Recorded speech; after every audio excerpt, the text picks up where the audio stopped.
Hi, welcome back to Tush home cooking. இன்றைக்கி நம்ம பார்க்க போகிறது கேப்சிகம் அண்ட் பொட்டேட்டோ கறி.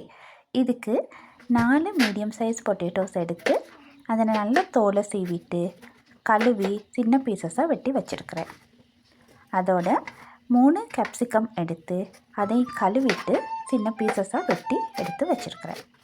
வெங்காயம், வெள்ளைப்பூடு, தக்காளி எடுத்து வெட்டி வச்சுட்டு இஞ்சியை லைட்டாக நச்சு வச்சுக்கிட்டு அதோட கருவேப்பிலையையும் பிச்சு வச்சுருக்கிறேன். அதுக்கப்புறம் ஒரு தாய்ச்சி எடுத்து அடுப்பில் வச்சுட்டு 1 டீஸ்பூன் அளவுக்கு தேங்காய் எண்ணெய் விட்டு அது நல்லா கொதித்து வர நேரம் அதுக்குள்ளே கடுகு, வெந்தயம், உளுந்து சேர்த்து அதை நல்லா பொரிய விடணும். அது பொரிஞ்சு வர நேரம் அதுக்குள்ளே வெட்டி வச்சுருக்கிற வெங்காயம், வெள்ளைப்பூடு, இஞ்சி, கருவேப்பிலை சேர்த்து அதில் அந்த எண்ணெயிலேயே நல்லா வதங்க விடணும். அது நல்லா வதங்கி வர நேரம் நம்ம வெட்டி வச்சுருக்கிற தக்காளி பீசஸையும் அதுக்குள்ளே சேர்த்துக்கிடணும். சேர்த்துட்டு அதை இன்னும் கொஞ்சம் நேரம் வதக்கிடும். அதுக்கப்புறம் நல்லா வதங்கி வர நேரம் அதுக்குள்ளே வெட்டி வச்சுருக்கிற உருளைக்கிழங்கு துண்டுகளையும் போட்டு கொஞ்சம் நேரம் கிளறி விடணும். அப்போ தான் அதில் இருக்கிற ஃப்ளேவர் உருளைக்கிழங்குல இறங்கும்.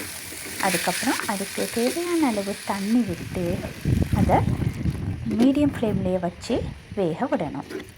இது கவனிச்சுக்கிறதுக்கு ஒரு 4-5 நிமிஷம் வரைக்கும் பார்த்துக்கிட்டு குக் பண்ணணும். அதில் ஓவர் குக் ஆகிராமல் அதை கவனித்து அந்த நேரம் 3/4 பதம் வந்துட்டுருக்கிற நேரமே நம்ம அதுக்குள்ளே தேவையான அளவு மஞ்சளையும் சேர்த்துட்டு வெட்டி வச்சுருக்கிற கேப்சிகம் துண்டுகளையும் சேர்த்துக்கிறணும்.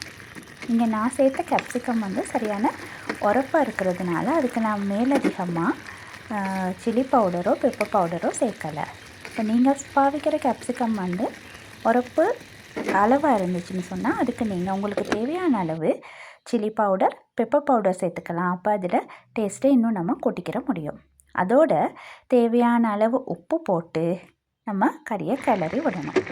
அதுக்கு பிறகு நான் அரைச்சி வச்சுருக்கிற தேங்காய் பால், அது கெட்டி தேங்காய் பாலாக இருக்குது, அதுவும் அளவாக ஊற்றிட்டு நல்லா கிண்டி விட்டு அது கொதி வந்த உடனே நிப்பாட்டிடணும். இப்போ நமக்கு டேஸ்டியான கேப்சிகம் பொட்டேட்டோ கறி ரெடி.